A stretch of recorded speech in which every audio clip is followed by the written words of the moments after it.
I'm going to start recording. All right, we're good to go. So again, welcome. And you can keep your cameras on. If I start to get glitchy, we might have to ask you to turn your cameras off just so we have more bandwidth here. But feel free to keep your cameras on through this process. Type any questions that you have into the chat, but I probably won't get to them until the very end.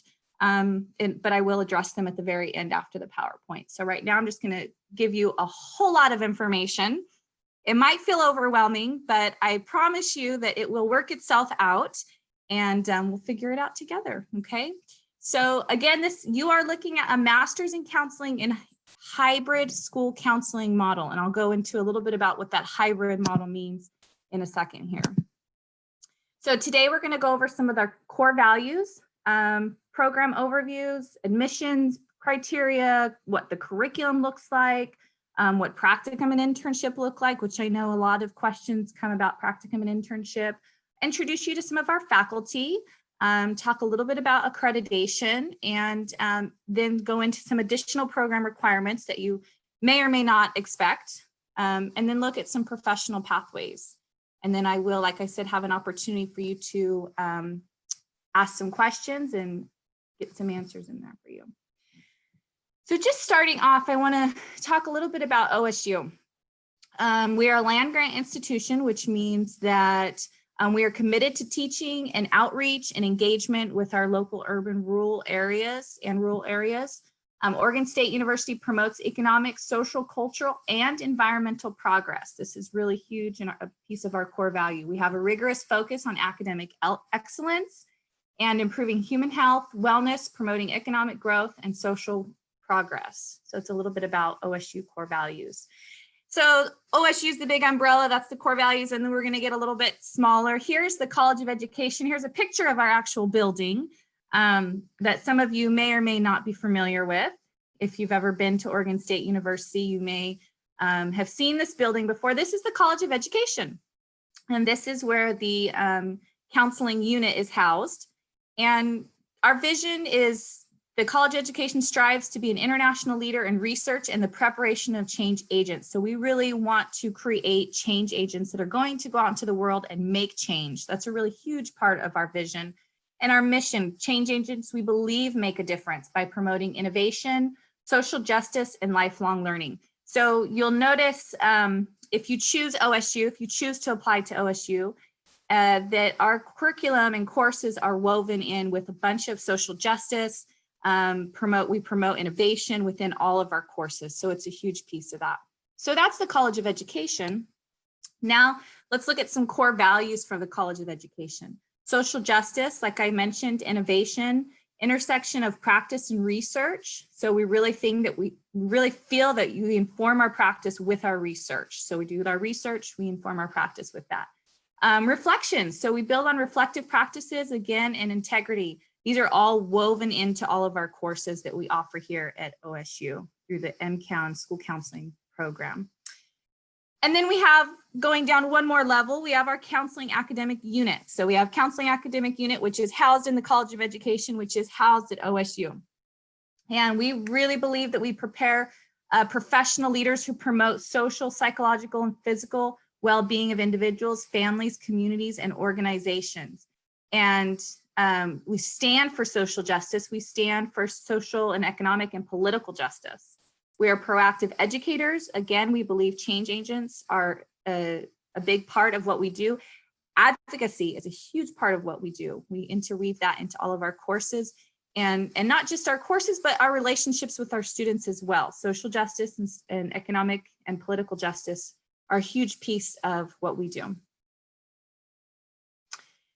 So let me just give you a quick overview of the school counseling program. It is 75 credits to complete the master's in school counseling. Now you will leave this program with a focus in school counseling. So you will not have a focus in community mental health. It will not be a focus in marriage and family counseling. This is specifically if you want to work in the schools, your focus will be in the option of school counseling. You have a couple extra requirements if you are not a teacher. Counseling 582 and Counseling 591. Those are in addition to the 75 credits. So if you're not a teacher, or you're not a substitute teacher and you're not gaining teaching hours, then those are the requirements that are going to be in addition to that 75 credit. We are a part-time program, so we take pretty typically about 6 credits per quarter. Our quarters in the summer are 8 weeks. Every other quarter is going to be 10 weeks. The program takes approximately 3 years to complete.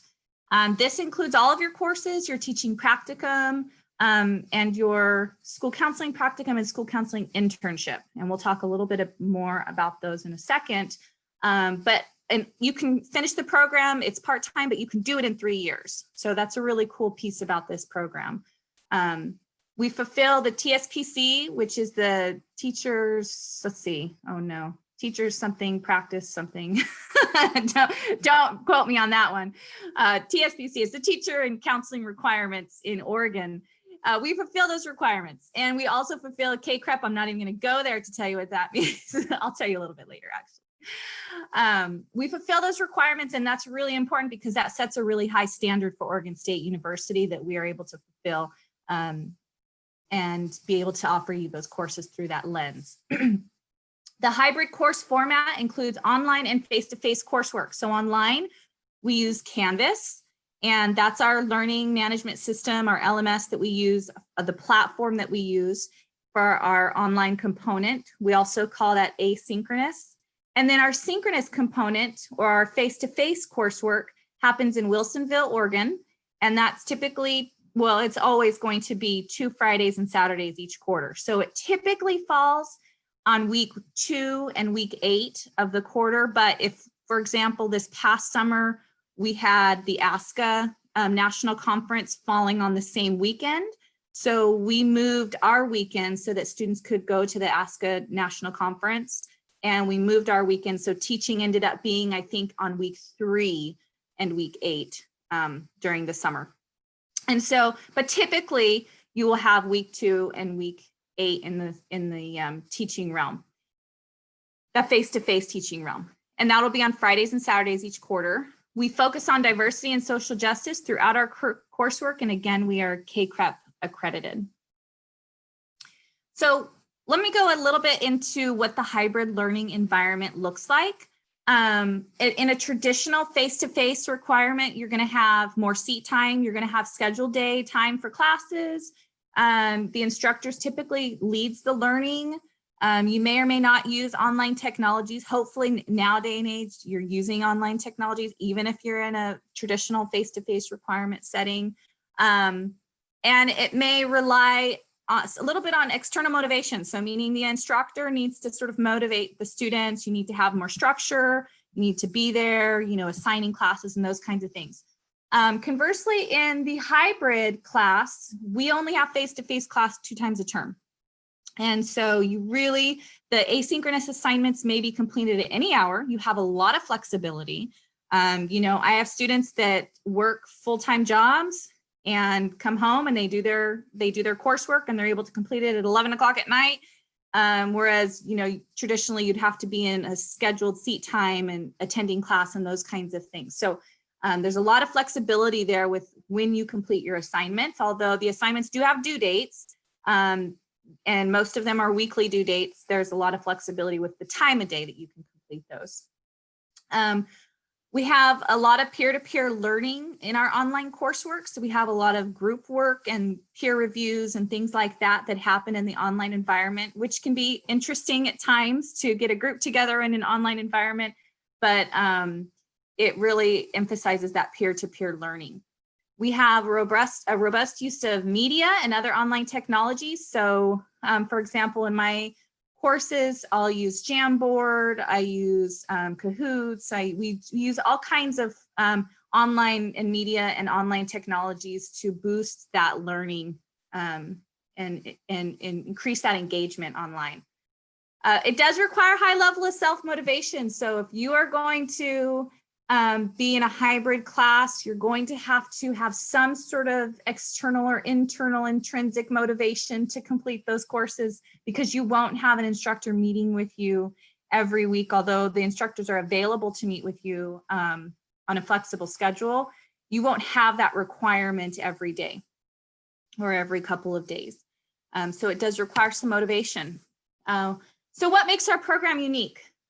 We build, and I would say this is probably the best thing about one of the best things about our program is that we have this amazing cohort model, and you become just so close to your cohort. You have support, you have students that are going to be there for you, that help you answer questions, that are helping you move through difficult times. Right now, we all know that this is a very difficult socio-political time. And you guys are there for each other. The cohorts have been there for each other, helping you through the way. So I can't stress that enough. That is one of the best parts about our program.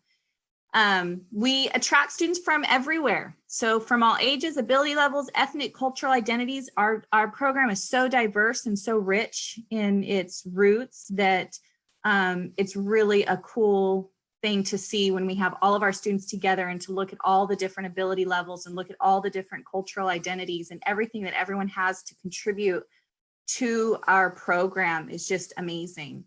The core courses are with school counseling. So you're with school counseling students. We do have another program, another option, excuse me, in our program that is CMH, so Community Mental Health Counselor.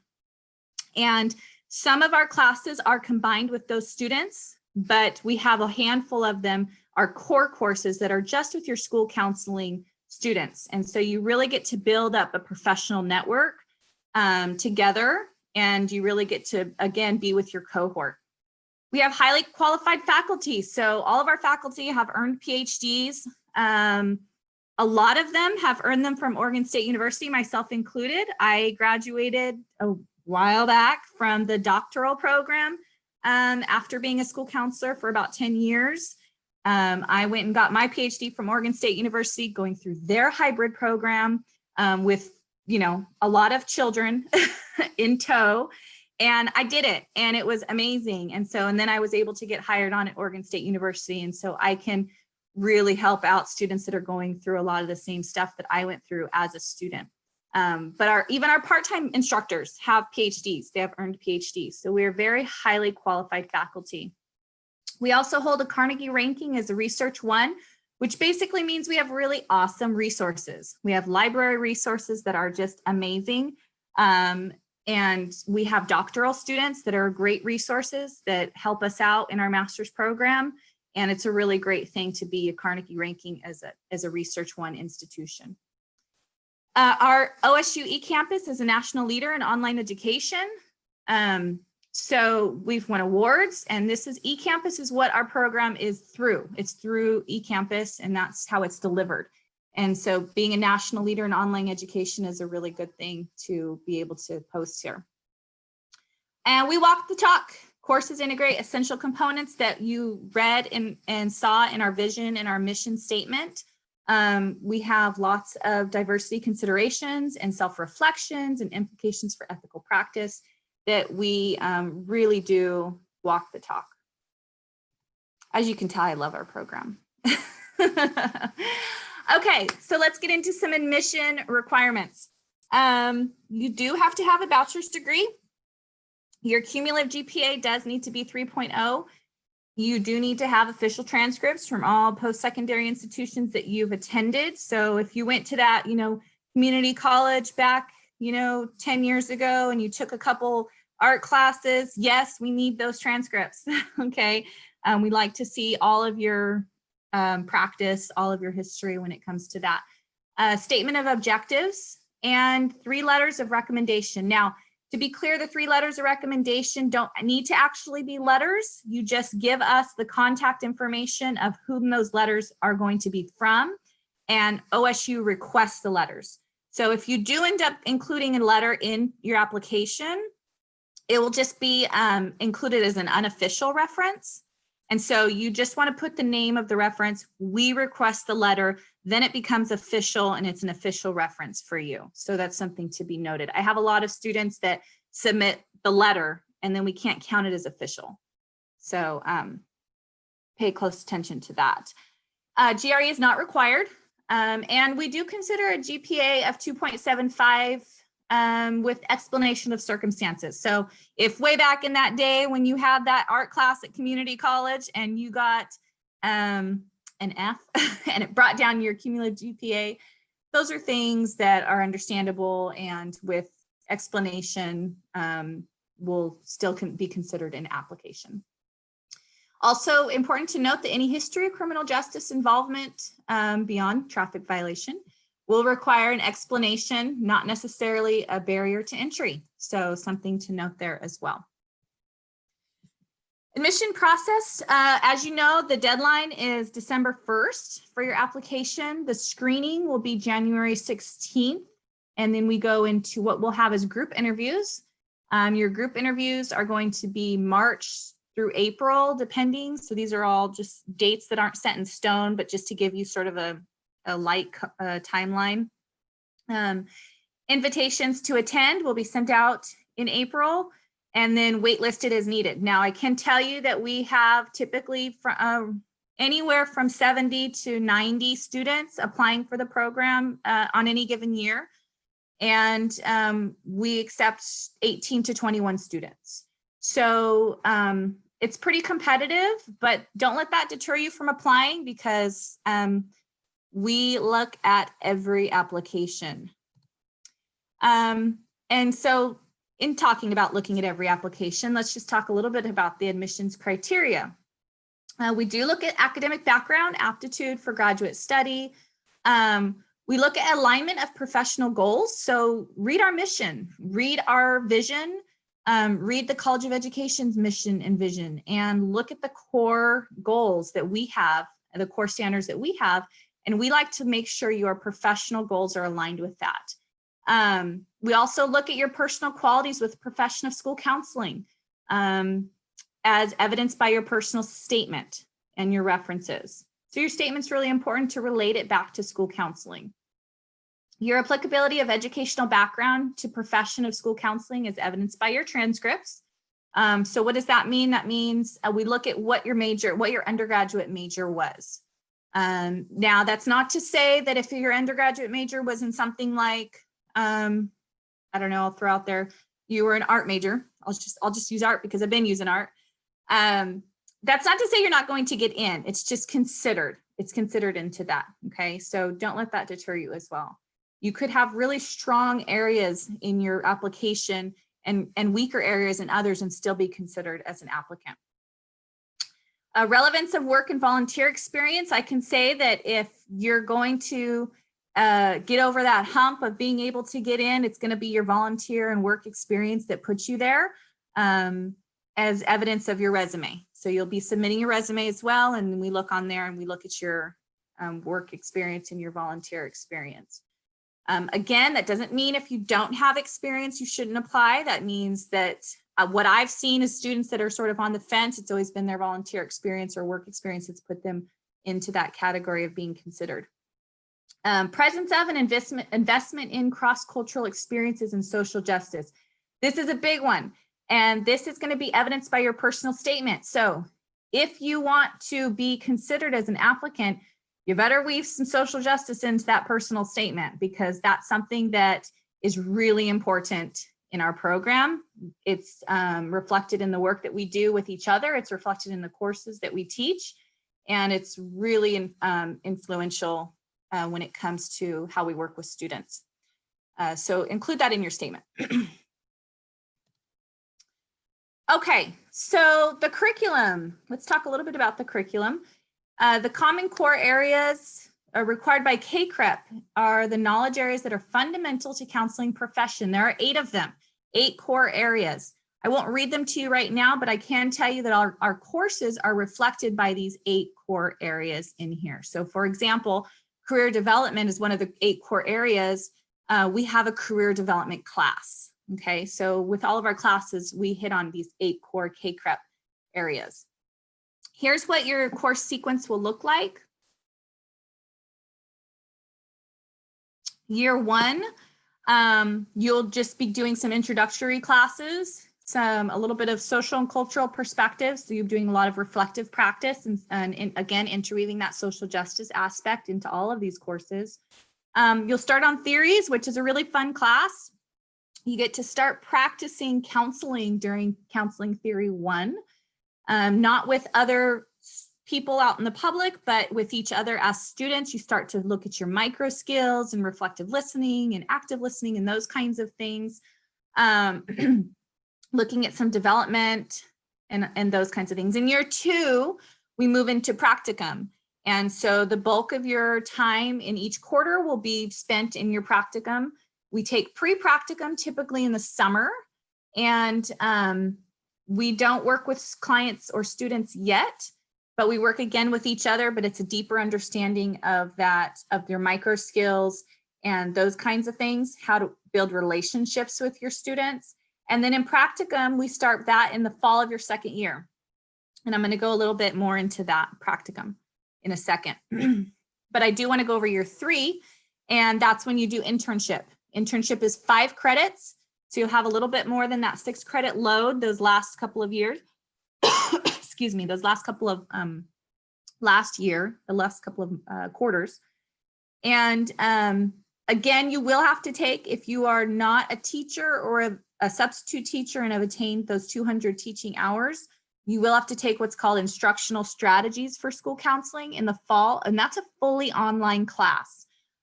So in addition to cross-cultural counseling, which I have back here, you'll also take instructional strategies for school counseling. So let's talk a little bit about practice. Practicum 1 and 2, and I'm the practicum instructor, so I can talk all day about practicum. It's one of my favorite courses to teach. It's the clinical course that I teach, and I also teach pre-practicum as well. It is your first chance to be in a school, and this is really exciting time for the students because you get to work with your students directly. You're out in the public, you're out in the schools, you're learning about what the schools are all about.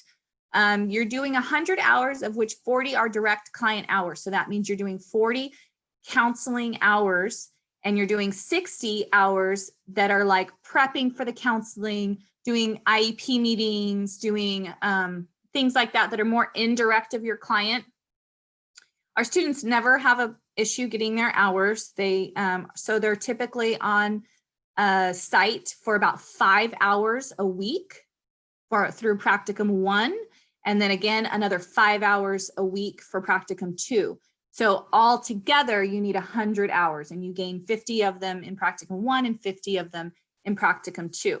You can serve in any level school setting, so elementary, middle, junior high, high school. It doesn't matter to us. It's more about your preference. Although we do like to encourage you to go where you feel like your passion is, and less about what's closest to your house, just because you'll stick there longer and you could potentially have a job there. And so your supervision provided on site with faculty. You'll get an hour a week with a site supervisor that you will be choosing. You'll get an hour a week with a triadic with a doc student. So that's another hour a week of supervision. And then you have a group supervision with myself, and that is an hour and a half a week. And so we typically meet on Tuesday nights from like 6 to 7:30. And we go over, you will record your tapes working with your students, and we go over those tapes and we give you feedback for your counseling skills. It sounds high anxiety, but it's actually really fun. It's actually something that the students enjoy and are grateful for afterwards, and it grows them as counselors, so it's a good thing. So that's practicum. And then an internship, Dr. Casar Cervantes, we call him Dr. C. He teaches internship. He's the internship person. And so you'll need 6 hours minimum of internship, 240 are direct. Typically by this time, our students are full-time in the schools. We have, I would say, on average, out of 18 students, I'll have 10 or 11 that are already hired on as school counselors. And so you can count your hours as a school counselor in that setting. And so that's really nice because you can have a job and still be able to count those hours as a school counselor. If you don't have a job as a school counselor, that's okay too. We have students that work part-time and are still able to get those hours, and then they go and do their internship. and typically are hired on afterwards at a school site somewhere. Oregon doesn't seem to have too much of a problem getting school counselors, or our school counselors don't have much of a problem getting a job in Oregon, I guess I should say. There's lots of jobs out there for sure. So here's a little bit of our counseling faculty I'll share with you. Dr. C, right here, he ran the last webinar, and then this is me. So you guys know me, okay? And then Dr. Ari Muzak, Dr. Kakmun, he's also part of our program. Lisa Schultz and Dr. Allison List is a visiting clinical professor, so she will be leaving us actually at the end of, I believe, spring term this year. So if in fact you choose Oregon State University and become a student, you may or may not meet Dr. Allison List. And then we have our amazing counseling faculty, our counseling clinical assistant, Natalie Charbonneau, and counseling program lead, Ada Massa Gonzalez. And they are both amazing assets to our program, great resources to our students and to our faculty. So if you ever have questions, those are the people to go to when you have questions about our program or anything that is required of you. We also have current part-time faculty listed here. Again, all with PhDs, they're highly qualified. So let's talk a little bit about what else, the additional program requirements. So yes, I have my application fee, and yes, I have to pay for my units, but what other costs are going to be in the program? So orientation, you will have, if you choose Oregon State University, if in fact you get in as a student, you will have an orientation. There's no cost to this, but what it is you'll meet with your advisor. I advise the incoming students, so it would be me. And you will have an orientation where we go over a lot of the program requirements, those kinds of things. And then you have a week of working on Canvas, of getting used to Canvas, basically, is what it is. And you have some little assignments here and there and a little scavenger hunts to be able to get familiar with the sites and the resources that OSU has to offer. You will have to sign a memorandum of agreement. Basically, that means that we will offer you courses and you say, yes, that sounds great. And you sign it and we sign it and we say, okay, we have an agreement together that we are going to offer you courses. And this is the pathway that you're going to take. Supervision Assist is our platform that we use to do our clinical work. So meaning practicum and internship. When we watch our videos, when we log hours, when we look at consents, we do it all through Supervision Assist. And that is, and I couldn't remember the exact cost, so I just put an average of about $100. I think it might be a little bit more on there, but I couldn't find that on the website. But Dr. Massa Gonzalez would be a great person to ask for that. You also are going to be required to have an ASCA membership. That's $69, an OSCA membership. That's $50, and those are because you have not only professional networking is included into that, but you also get liability insurance with ASCA, and you have to have that to do practicum. And so that's why we require that. Program of study is no cost. It's something we do with you in your second year, and it basically is an agreement, again, sort of like the MOA, that says this is the pathway you're going to take. You're going to take these school counseling courses. We all sign it off, and it's a celebration because it really solidifies your growth in the program and your sustained, ability to be a student. We also have a personal growth requirement. So you are required to get 10 sessions of individual and 10 sessions of group counseling. We do offer a summer group counseling experience for students at no cost. It's run by doc students. And you can go ahead and do that.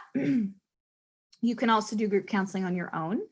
And then we have individual counseling opportunities, again, by our doc students that are at no cost. Those come up sort of in like here and there. It's not a guarantee, but it's something that, if you're having a hard time getting your own individual or group counseling, that we have some resources for you to make sure you get that personal growth requirement. Conference attendance and professional development. Again, that cost is going to vary. I would have no way of telling you how much that would be, but you are required to attend a professional conference. Most students, it's ASCA. They go to ASCA and attend that, or you can, OSCA, which is the Oregon School Counselor Association. Because it's local, you can attend it. It's a one full day and your requirement is taken care of. You can also do online conferences, virtual conferences, especially right now with what's going on with the pandemic. A conference attendance is hard to come by unless it's virtual. So those are also accepted. And then you'll take what's called a CPCE. So it's our comprehensive national exam, and that's about $150. That is going to be your seal the deal on your program. And so that really will be able to give you what you need so that you can solidify that program, all these program requirements. That's it. And then you have your degree. And so what you'll do is each class will give you resources to study for the CPCE, and then you will independently schedule your CPCE your third year. Typically students do it in the winter of their third year, take that test and pass it. And then you'll take your last couple of classes in there. Again, I just want to reiterate the value of accreditation. Here it is, the Council for Accreditation of Counseling and Related Educational Programs. It's a big deal to be CACREP accredited. Not all programs are. It's recognized, it meets standards set by the profession, and it's a big deal in the counselor world. So if you need more information, there's the website there on why I should choose an accredited program. Okay, that was a lot of talking on my part. Let me rearrange a couple things here, and I will start to take some questions.